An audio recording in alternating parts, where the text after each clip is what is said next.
Portugal was never supposed to dominate the world. It was supposed to survive it. Pressed against the Atlantic, boxed in by rivals, and short on land, and looked like a historical footnote in the making. Welcome to Wealth Casebook, where power, capital, and strategy intersect, and outcomes are engineered, not accidental. In the early 15th century, this small Iberian kingdom lacked the population, resources, and armies that normally build empires. Its constraints were obvious. Its options were not. With stronger neighbors on land and uncertainty at sea, traditional expansion was closed off. So its leaders reframed the problem. Instead of asking how to own territory, they asked how to control access. Instead of chasing borders, they targeted flows, trade, routes, and leverage. What followed was not a conquest story, but a systems design story. Portugal didn't scale by size. It scaled by position, timing, and control. To see why that changed global power, we first need to see how wealth moved before oceans became highways for global markets. Before ocean strategy rewired global trade, wealth moved slowly, expensively, and through layers of control. In late medieval markets, high-value goods did not travel in straight lines. They passed through chains, caravans, brokers, city tolls, protection payments, and merchant syndicates, each layer adding friction and markup. Spices, fine textiles, and precious materials arrived in Europe already burdened with embedded cost. The final buyer paid for distance, danger, and intermediation. Control over transit mattered more than production. Whoever managed passage points shaped price outcomes. Demand was not the constraint. Access was. Leaders in Portugal recognized that constraint as a structural problem, not a temporary one. They were not positioned to dominate continental corridors, and they lacked the manpower for large land campaigns. Instead of competing inside the existing network, they evaluated how to route around it. Strategy shifted from participation to circumvention. Geography, often treated as limitation, became operating leverage. An Atlantic coastline was not merely exposure. It was optionality. Other Atlantic kingdoms existed, but orientation is not the same as commitment. Maritime capacity requires policy alignment, capital allocation, and institutional patience. The Portuguese crown aligned all three. Ocean travel moved from private gamble to state priority. Voyages were no longer isolated ventures by ambitious captains. They became components of a coordinated program. Shipbuilding, navigation training, charting, and astronomical measurement received sustained backing. Maritime capability was treated as national infrastructure, not exploration theater. Progress unfolded incrementally. Early expeditions advanced step by step along unfamiliar coasts, recording wind behavior, currents, hazards, and anchor points. Each journey expanded the data set. Knowledge accumulated like compound interest. What looked like repeated small trips were actually iterative field studies. Losses were absorbed as research cost. Survivors returned with navigational intelligence that reduced uncertainty for the next fleet. Over time, variance narrowed and predictability improved. This reframing changed how voyages were financed. A vessel was no longer viewed as a speculative mission. It was treated as a productive asset deployed across multiple cycles. Investors and royal administrators evaluated journeys in portfolio terms. Some expeditions failed. Others produced outsized returns. The objective was not perfect success rates, but favorable aggregate yield. Record keeping adapted accordingly. Longer accounting horizons appeared. Risk pools widened. Credit arrangements stretched across seasons instead of weeks. Coordination mattered as much as courage. Maritime expansion required synthesis across disciplines: mapmaking, astronomy, metallurgy, ship design, and finance. Central organizers assembled these inputs into repeatable systems. Training improved. Instruments standardized. Procedures stabilized. What outsiders perceived as bold exploration was internally managed as operational scaling. Reach expanded without proportional force projection because information reduced exposure. The core insight emerged. Sea transport compressed economic distance. A single ship carried concentrated value more efficiently than large overland convoys. Cargo density favored compact luxury goods with high price-to-weight ratios. Spices fit perfectly, as did specialty textiles and rare commodities. If transport cost fell while cargo value remained high, margin expanded. Route control translated directly into pricing power. This is where doctrine diverged from territorial empires. The objective was not inland domination, but nodal control. Planners focused on ports, straits, islands, and harbor cities where traffic converged. These locations functioned as valves in the trade system. Influence there produced disproportionate leverage. Fortified depots and armed outposts appeared at maritime junctions, not deep interiors. Presence replaced possession. The rule was straightforward: regulate passage, regulate profit. Ships entering controlled zones encountered inspection, tolls, and permission structures. Movement generated revenue, whether goods were bought or passing through. This minimized administrative overhead. Local systems remained intact. Transit economics changed hands. Cultural governance stayed regional. Commercial authority shifted seaward. This model reduced bureaucratic burden while preserving fiscal capture. Instead of governing populations, the system governed throughput. This kept overhead low and responsiveness high. Fleets redirected faster than provinces reorganized. Enforcement relied on mobility, not mass occupation. Naval presence substituted for bureaucracy. By the time long-range routes connected Atlantic to Asian markets, the framework was operational. Voyages launched with layered backing, crown guarantees, merchant participation, and pre-negotiated distribution rights. Licensing systems clarified who could trade and under what terms. Profit distribution favored sponsors while spreading downside across participants. Structured risk made distant trade bankable. Logistics, not ideology, drove decisions. Expansion goals remained commercially narrow: secure corridors, standardize permissions, protect cargo, and deter interference. The model did not require cultural conversion or demographic settlement to function. It required reliability of passage. Commercial predictability outperformed symbolic dominance. Financial tooling evolved alongside navigation. Extended trade cycles forced innovation in credit instruments and deferred settlement. Paper claims replaced metal transport. Book entries tracked obligations across ports and seasons. Multi-location ledgers reconciled shipments, advances, and returns. Early cross-regional accounting practices emerged because distance demanded abstraction.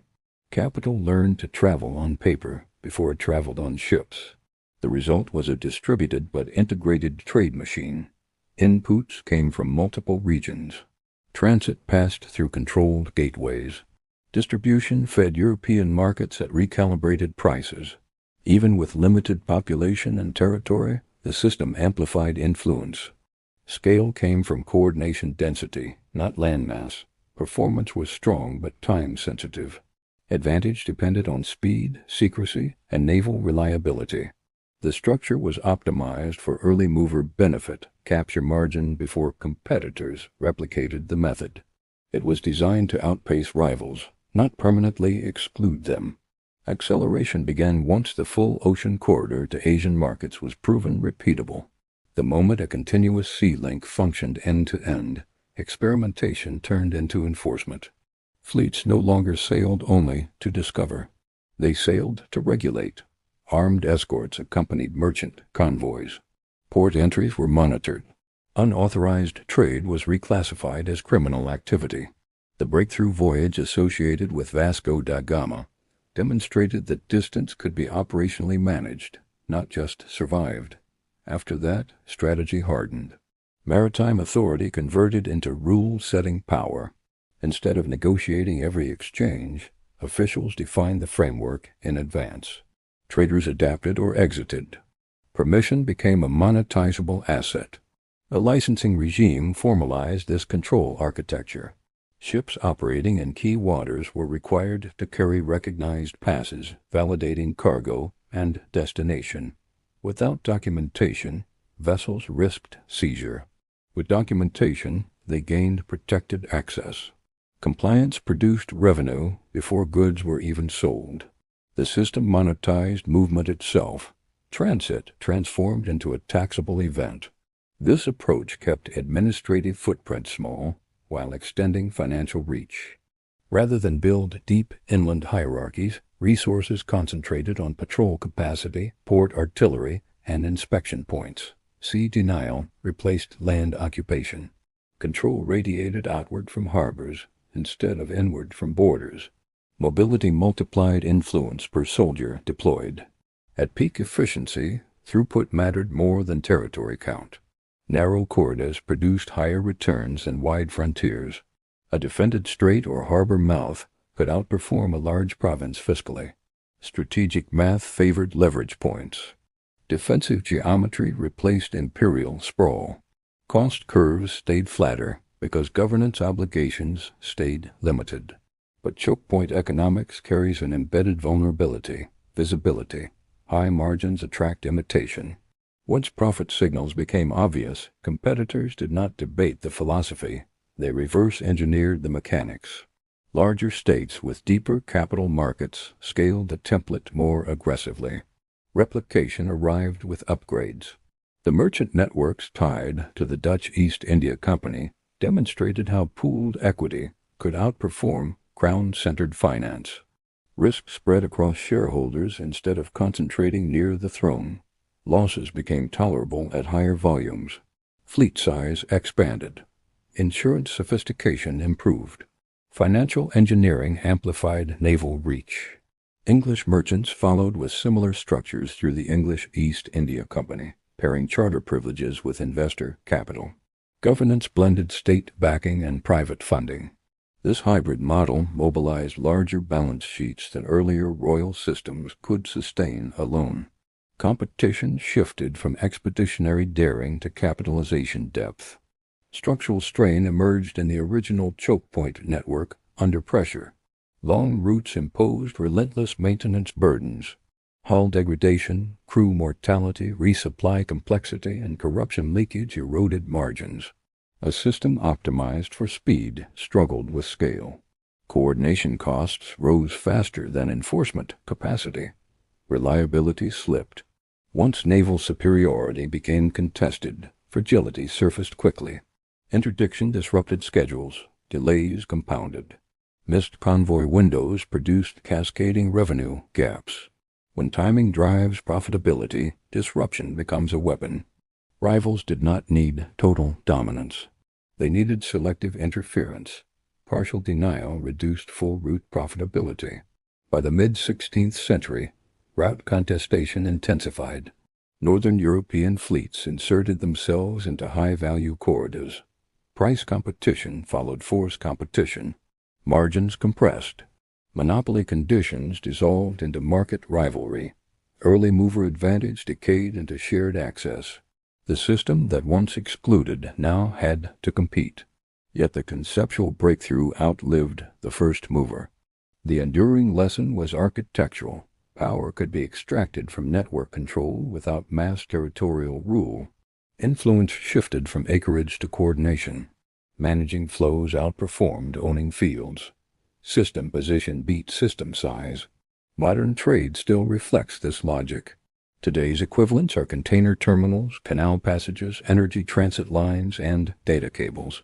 Physical caravels gave way to steel hulls, but dependency on narrow channels remains. When a canal closes or a port stalls, price signals propagate globally. Efficiency gains intensify exposure. Highly optimized supply chains minimize buffer inventory and idle capacity. That improves return on capital during stability and magnifies shock during disruption. Slack is expensive, so systems remove it. Removed slack removes resilience. Precision increases sensitivity. Financial markets now price logistics risk almost instantly. Freight rates, insurance spreads, and commodity futures respond to corridor threats faster than political negotiations resolve them. Movement constraints translate directly into valuation shifts. Delay becomes a pricing variable. The deeper pattern is consistent across centuries. Control points beat control zones. Timing beats mass. Coordination beats ownership.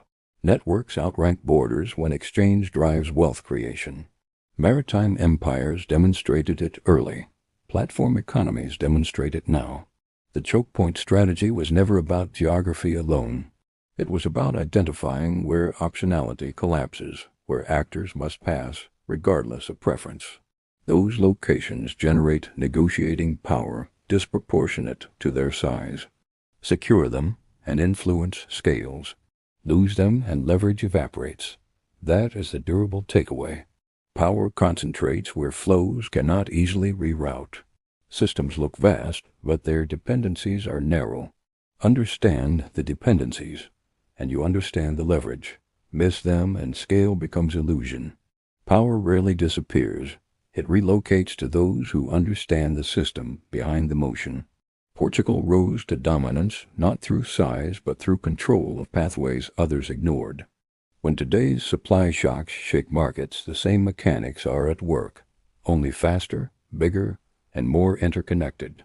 If this breakdown sharpened your thinking, subscribe for more strategic history. The patterns are consistent, and I'll keep mapping them for you in future episodes on this channel regularly. For you here consistently,